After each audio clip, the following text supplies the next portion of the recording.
అంటే ఏ ప్రాబ్లము లేనప్పుడు నాకు తెలిసి వెళ్లి చేయించుకోవడం అనేది అనవసరము. సరే.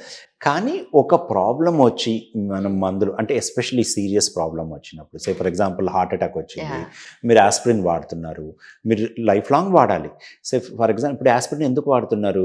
మళ్ళీ ఇంకోసారి హార్ట్ అటాక్ రాకూడదు అని. సో అది ఆస్పిరిన్ లైఫ్ లాంగ్ వాడాల్సిన అవసరం ఉంటుందా సార్? So seriously? జనరల్‌గా ఒకసారి హార్ట్ అటాక్ వచ్చిన తర్వాత ఆస్పిరిన్ అనేది స్టాటిన్స్ అనేది లైఫ్ లాంగ్ వాడాలి. Like BP. అంతే. అంతే.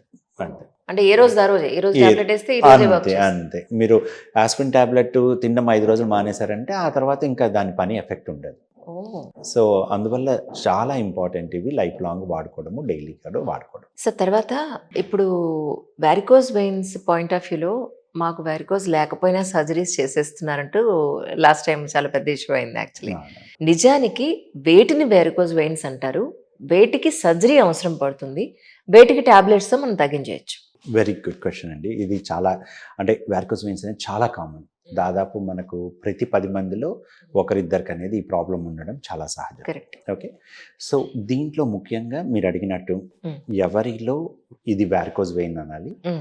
ఎవరికి ట్రీట్మెంట్ ఇవ్వాలి, ఎవరికి ట్రీట్మెంట్ ఇవ్వకూడదు అని తెలుసుకోవడం చాలా important. Correct. First thing varicose veins అంటే ఏంటి అంటే మీరు ఇందాక చెప్పారు కదా మీ తాతగారికి ఇలా పెద్ద పెద్దగా కనబడుతూ అవును, ఉన్నాయి అవును. అది అనేది.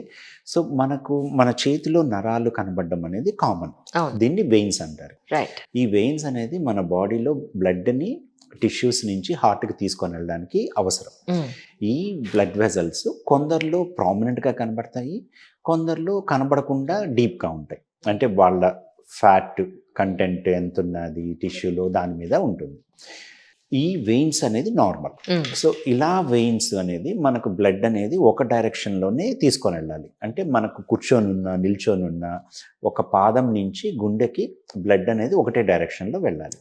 అలా వెళ్ళడానికి సహకరించేదానికి వాల్స్ అని ఉంటాయి. సో మనం లేచి నిలబడినప్పుడు బ్లడ్ అనేది అగెయిన్స్ట్ గ్రావిటీ వెళ్ళాలి. అది మళ్ళీ రివర్స్ రాకుండా వెయిన్స్లో వాల్స్ అనేవి అడ్డాలు ఉంటాయి. ఈ వాల్స్ పని చేయకుండా ఉన్నందువల్ల ఈ బ్లడ్ అనేది రివర్స్ అవుతూ ఉంటుంది. దాన్ని రిఫ్లెక్స్ అంటాం.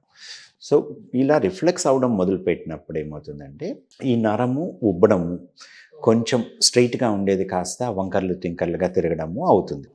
సో ఇలా డైలేట్ అయ్యి అబ్నార్మల్గా ఉన్న వాటిని వారికోజ్ వెయిన్స్ అంటారు. ఓకే. సో ఇది నార్మల్ వెయినా అబ్నార్మల్ వెయినా అనేది తెలుసుకోవడం ఇంపార్టెంట్. వారికోజ్ వెయిన్స్లో 6 స్టేజెస్ అనేది ఉంటాయి. 6 స్టేజెస్ ఉంటాయి. సో ఫస్ట్ ఎర్లీ స్టేజెస్లో మీకు మామూలుగా చెప్పినట్టు కనబడుతుండడము ఇలాగా అనేది పెద్దగా కనబడడం అనేది సెకండ్ స్టేజ్. కొంతమందిలో ఎస్పెషలీ ఆడవాళ్ళు ఫెయిర్ స్కిన్ ఉన్న వాళ్ళలో చిన్న చిన్న నరాలు ఒక ఎగ్జాక్ట్లీ దారాలు కనబడతాయి అనమాట. వీటిని రెటికులర్ వెయిన్స్ అంటారు. ఇది ఫస్ట్ క్లాట్స్ ఉన్నట్టు అన్నప్పుడు క్లాట్ కాదు, అవి వెయిన్స్, వారికోజ్ వెయిన్స్ అన్నమాట. సో వాటిని రెటికులర్ వెయిన్స్ అంటారు. సో ఈ రెండు కూడా ఫస్ట్ స్టేజ్ సెకండ్ స్టేజ్ అనేది ఉంటుంది. పోను ఏమవుతుందంటే నేను అన్నట్టు ఈ బ్లడ్ అనేది రివర్స్లో రావడం వల్ల కాల్లో వాపు రావడం, దీన్ని ఎడిమా అంటారు. కొందరు కూర్చొని ఉండడం వల్ల కాళ్ళు వాస్తూ ఉంటాయి, లేదా రోజంతా అయ్యేసరికి నిల్చొని ఉండడం వల్ల సాయంకాలానికి కాళ్ళ వాపు రావడము అనేది జరుగుతూ ఉంటుంది. దీన్ని స్టేజ్ 3 అంటారు. సీరియస్లీ? యా. అంటే ఇప్పుడు నాకు ఒక చిన్న డౌట్ సార్, మీరు ఇక్కడే ఉండండి, నేను ఆ డౌట్ అయ్యాక మళ్ళీ అక్కడి నుంచి కంటిన్యూ. ఇప్పుడు మాకు చాలా లాంగ్ డ్రైవ్స్ ఉంటాయి యాక్చువల్లీ. మేము ఇక్కడ నుంచి last time Kanchi self drive లో వెళ్ళినప్పుడు నా లెగ్స్ రెండు కూడా పాదాలు రెండు వాపులు వచ్చాయి. ఇట్ మీన్స్ ఏమన్నట్టు? సో బేసిక్ ఏంటంటే there are lot of things that happen. ఒకటి ఏమి అంటే ముఖ్యంగా మనకు వాపు రావాలి అంటే ఏంటంటే మన కాల్లోకి ఎంత రక్తం పోయిందో అంత రక్తం బ్యాక్ వెళ్ళాలి. ఓకే. వచ్చిన రక్తం పూర్తిగా బ్యాక్ వెళ్ళినప్పుడు ఆ నీరు అనేది అక్కడ చేరుతుంది. సో ఇది బ్యాక్ గ్రావిటీకి అగెయిన్స్ట్గా పోవడానికి మనకు కాఫ్ మజిల్ పంప్ అని, తర్వాత చిన్న చిన్న కంట్రాక్షన్స్ వల్ల జరుగుతుంటుంది.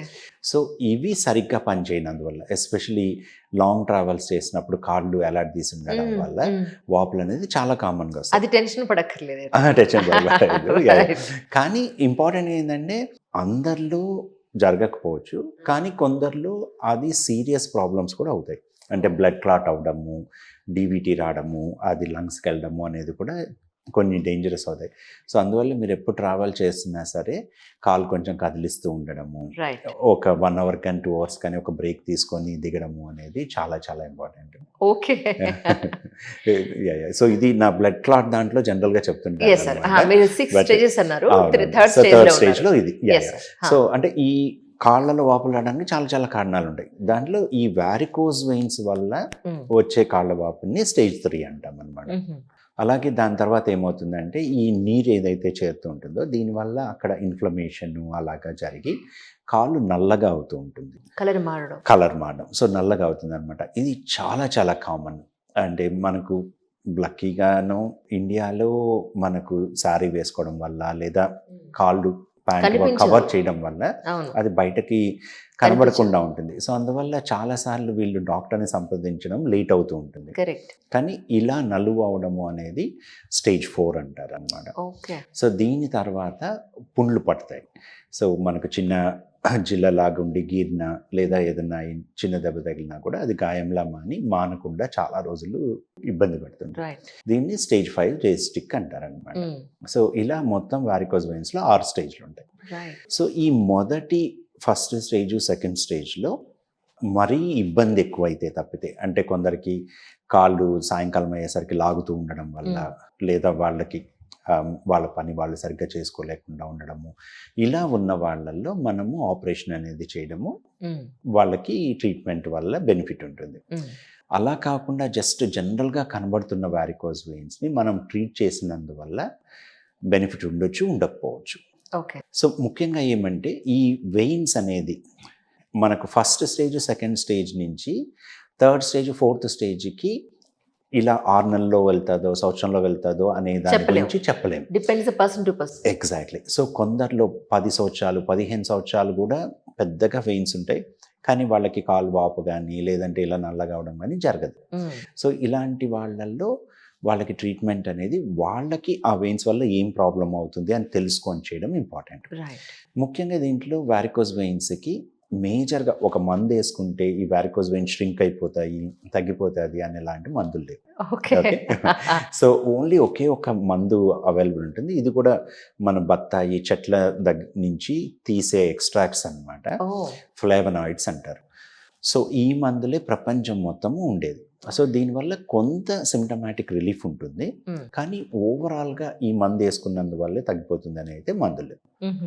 ఇంకొకటి ఆపరేషన్ వెళ్లకుండా మనకు ఆపరేషన్ లాంటి రిజల్ట్స్ ఇచ్చేది ఏమి అంటే కనుక స్టాకింగ్స్. ఈ స్టాకింగ్స్ అంటే స్పెషల్ సాక్స్, మనం మామూలుగా వేసుకునే సాక్స్ లాంటివి, కానీ మోకాలు దాకా వేసుకోవడం కానీ మోకాలు పైకి కానీ వేసుకునేవి వస్తుంది. ఇవి ఒక గ్రాడ్యుయేటెడ్ కంప్రెషన్ స్టాకింగ్స్ అంటాం అనమాట. అంటే ఏంటంటే ఒక 20 mm మెర్కరీ కానీ 30 mm మెర్కరీ కానీ ఇలా పర్టికులర్గా ఆ పర్టికులర్ పర్సన్కి కావాల్సినంత మెజర్మెంట్, అంటే అంత గట్టిగా కాళ్ళని పట్టుకుంటాయి అవి. సో దీనివల్ల బ్లడ్ సర్క్యులేషన్ అనేది మంచిగా జరిగే అవకాశం ఉంటుంది. సో ఇది ఆల్మోస్ట్ వేసుకున్నంతసేపు మనకు బెనిఫిట్ ఉంటుంది, కానీ ఒకసారి ఆ సాక్స్ తీసేసామంటే మళ్ళీ దా బెనిఫిట్ ఉండదు అనమాట. అంటే ఇప్పుడు షుగర్కి ఒక మాత్ర వేసుకున్నంతసేపు షుగర్ కంట్రోల్లో ఉంటుంది, మానేస్తే మళ్ళీ ఎలా అయిపోతుందో ఇది కూడా సిమిలర్గా ఉంటుంది.